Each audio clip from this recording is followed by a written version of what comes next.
I think the most important thing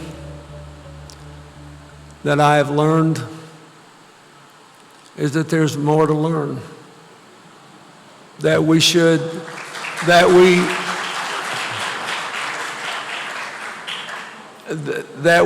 all be hungry for a lifetime.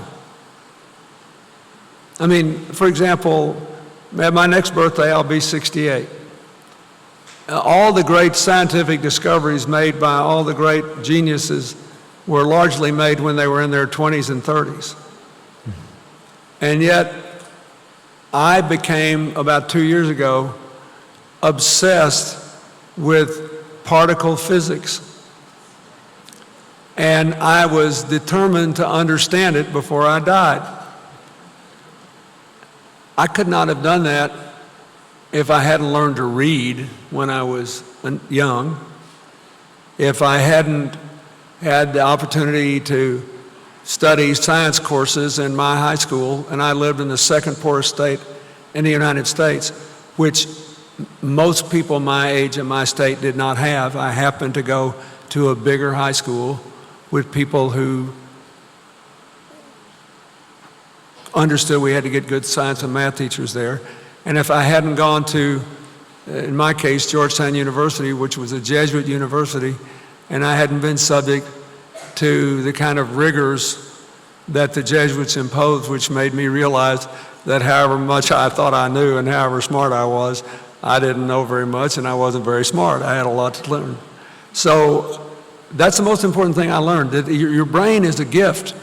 And we now know that people well into their late 60s and 70s can form new neural networks. So that even though your brain begins to shrink in your 30s and does throughout your life, since none of us ever used even close to half of our brain power, we got a lot left. And we will, on our last day on earth, we'll have a lot left.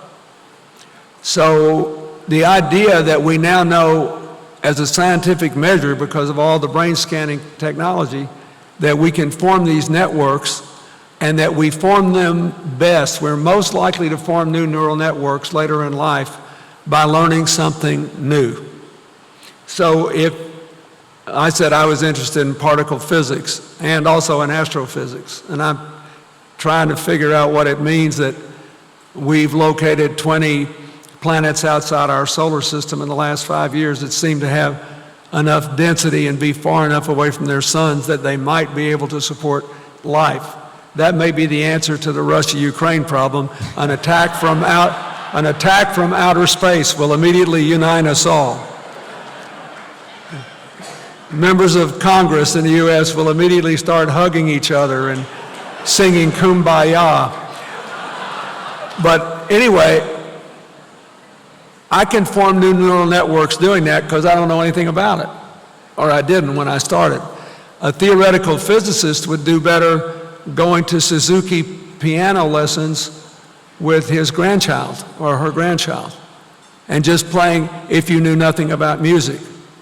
But this is an incredible thing. That the most important thing I learned is that it's important to keep on learning, that you should stay hungry, and that the greatest gift can be, even as your body begins to fail, if your mind's still working, you need to use it.